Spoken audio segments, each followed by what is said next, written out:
Darren Till finally has a fight booked. Today, Ariel Helwani announced that Darren will be boxing Tommy Fury on January 18th on DAZN. Who do you guys got for this one? Post your predictions in the comments.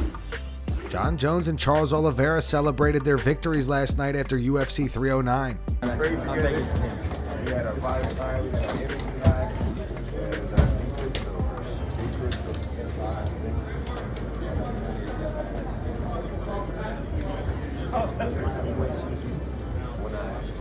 that y'all won, I just felt even more complete. Like, okay, we're gonna do this.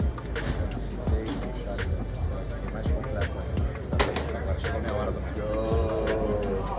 Congratulations to me. Let's go out there. Let's go, baby. Hey, everyone loves him. So keep doing exactly what he's doing. He's very genuine.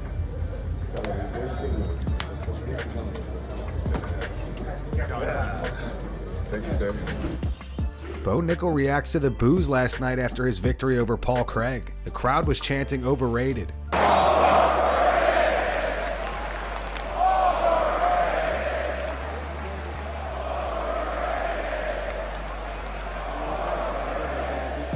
And I have to ask about, the chants from the crowd. I mean, I'm sure you're not accustomed to hearing that, being an NCAA wrestler and everything. Like, I was pumped. They were, Bo. Like, how many times does MSG, chant your name for that long? So, I'm pumped about it. It was great.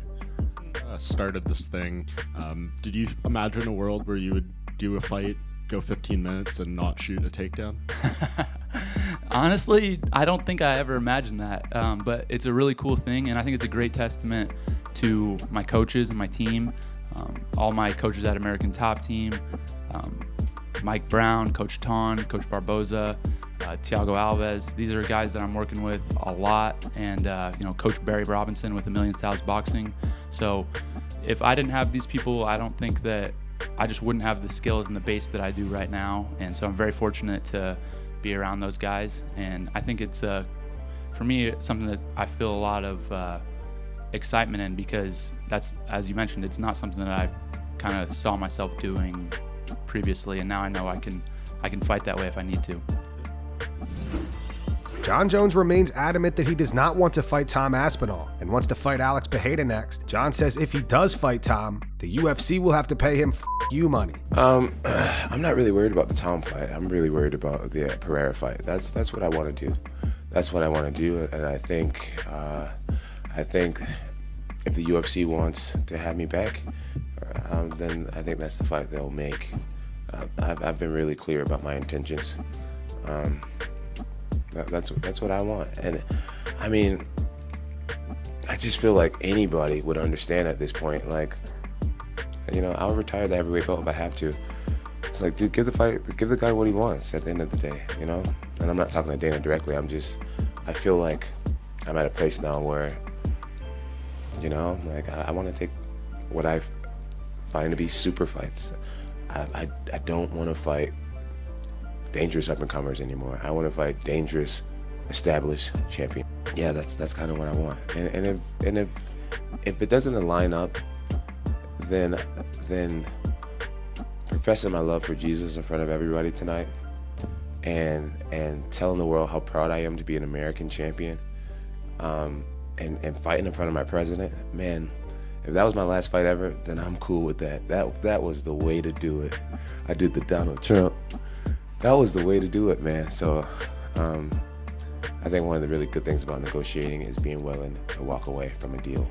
What specifically has he said or done to make him an asshole? There's just a lot of people on his nuts right now. But what has he done, though?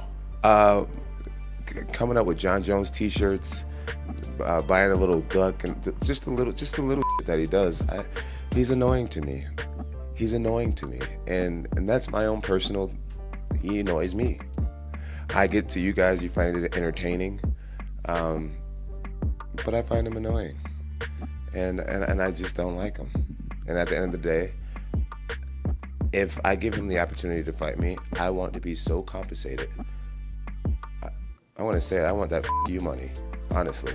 And that's just what it is. That's just what it is.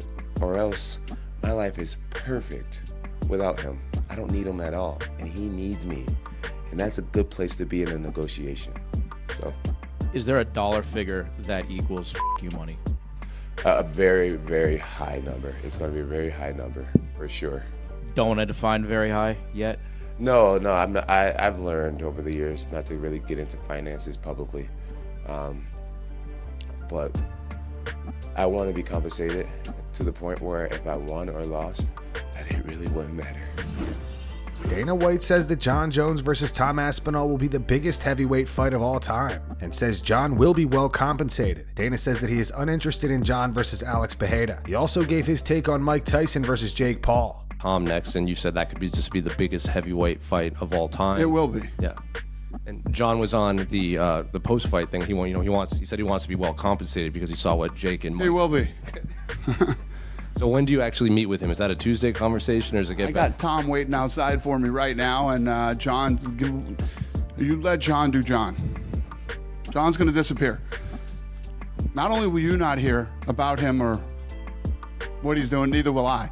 And then he will resurface, and they'll call, and we'll get it done. Wants to be well compensated for this Tom fight, and I know the last time this is kind of a thing with the Francis Ngannou fight, you said he wanted 30 million. There's the Anthony Joshua money quote and stuff. Do you feel like this could be leading to that same type of friction, or do you think it'll be an easier negotiation this time? Jon's always been well compensated. You know, he's always been well compensated. I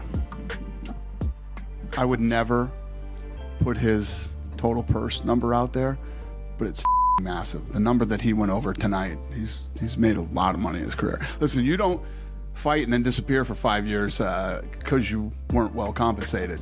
He makes a lot of money, so he'll make a lot more for this fight. Okay. You know what tonight told me? There's no way I make the Pereira fight. Okay. Jon's too big. Great wrestler. See how he took Stipe down in that first round? I like Alex Pereira. I like him personally. But he's just the greatest of all time, right? It just doesn't make sense to make that fight. If they both want it bad enough and they're both hounding me or something, maybe I would do it. It's just Alex Pereira is killing it. Look at his age and what he's doing right now. What's the reason to go up and fight a guy that's so much bigger than you and such a good wrestler? What is it? Money. Money? Yeah, this- Yeah, no, you're right. But he basically said, I told him, Mike, you're basically 60 years old. And he's like, you honestly think this kid's going to do anything to me? He's not good. He's not going to knock me out. He's not going to do this. And you saw him. He tripped when he was walking down the thing. He had a hard time walking up the stairs. He had a knee brace on. And Jake Paul couldn't do anything to him. He made a ton of money. And I know people are mad. You stayed home on a Saturday night, but you didn't pay for it. You know what I mean? And, Mike, this is what Mike Tyson, when Mike Tyson shows up, everybody makes money, Jake Paul is, I don't have to tell you guys, you guys know, Mike Tyson is the A+++ side of that thing. And he was right. Jake Paul couldn't do shit. He was right and I was wrong. Alexander Volkanovski had high praise for Michael Chandler and how he avoided being submitted by Charles Oliveira last night. Go check out Volk's full reaction video to UFC 309. Links in the description. And then Charles and Chandler going decision. I don't think anyone would have picked that. 5 rounds as well. I don't think that was ever going to be the case. So much ground time as well. I will touch on Chandler's, submission defense. I thought he did a great job. It's nothing crazy. A lot of people expect these big fancy moves and sweeps and fancy things to escape submissions.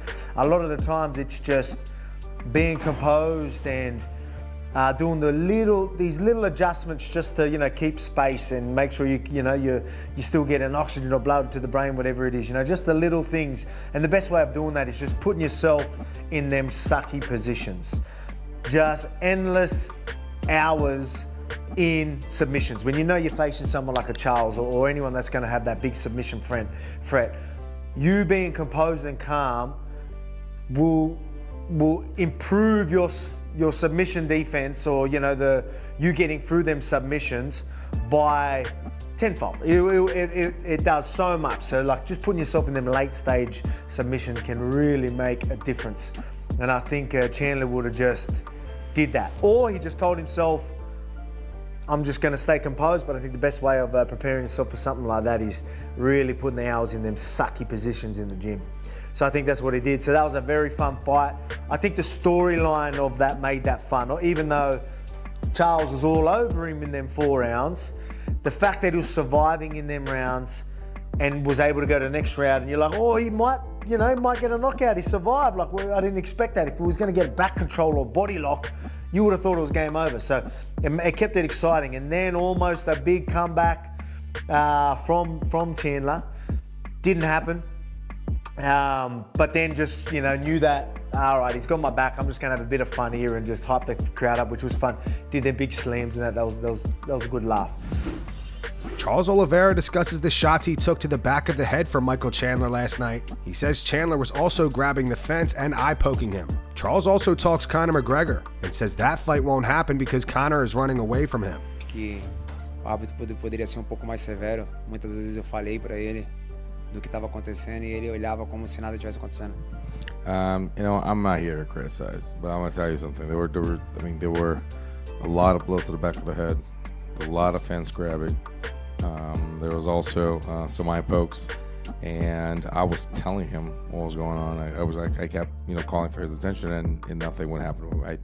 I would hope that he would intervene, but nothing happened. So I'm not here to criticize. You're just gonna do your job. Eu vendo muito, ele também vende, mas ele escolhe os adversários. Esse cara sempre corre. Listen, this is the guy that runs away the most in the UFC. This fight's not gonna happen. Would it make sense? Yes. Would it be a good fight? Yes. Would people love it? Yes. We both sell fights well, but he chooses his opponents. This fight's not happening.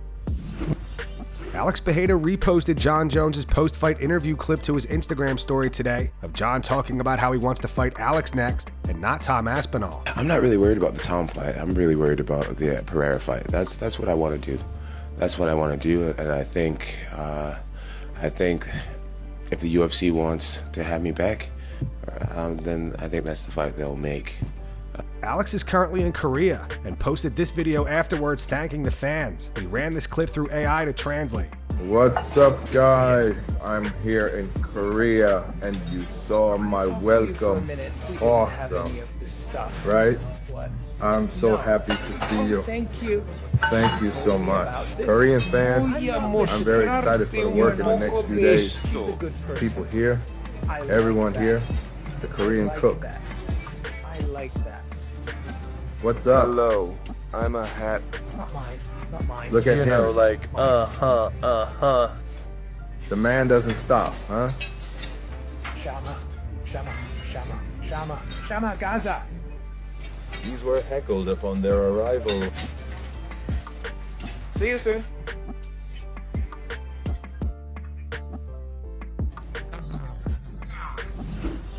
Tom Aspinall gave his take on Jon Jones' performance last night. Tom says watching the fight cage side, he sees openings in Jon's game. I've only seen Jon Jones fight on the TV before. This is the first time I've ever seen him up close. And I was sitting, you couldn't have got any closer. You know what I mean? I was almost in arm's length from the UFC octagon.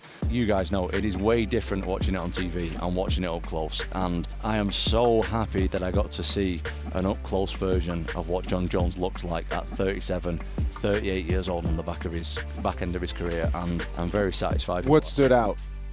Just the speed. There is no chance that you can. I don't want to say too much, you know what I mean? I'm trying to I got you. It's okay. Do you see opportunities for takedowns? I've just noticed that people are never trying to take him down. Do you see an opportunity where they should at least threaten the takedown? Absolutely. I see everything. Whether I can do it in there, Jon Jones is one of the best to ever do it. Arguably the best. Arguably the greatest of all time, as Dana White says, and as Jon Jones says himself. But I definitely see openings. Whether I can do it or not, Chael, you've been in there yourself. It's fair. I don't know. But from the outside looking in, I think I can. Jon Jones appears to have responded to Tom. Today, Jon switched his Instagram profile picture to a photo of a duck with a UFC belt. And that's going to wrap it up for the news. Thanks for watching. For daily MMA news and content, subscribe to Full Mount MMA and click the bell icon to be notified when we post videos. Here are the 3 top comments from last video. The first one's from Dr. Smegma Jones. It says, we had 2 seniors fighting on back-to-back nights. First Mike Tyson, then Stipe Miocic. Sad day for combat sports. The second one says, I wish Stipe had a better send-off. He deserved better than a 30-second interview. And the final one says, Chandler gets away with so many fouls. It's insane. Those were the 3 top comments from last video. If you want to be featured in the next one, all you have to do is comment down below. And if you missed yesterday's news, click the video on screen right now to get caught up.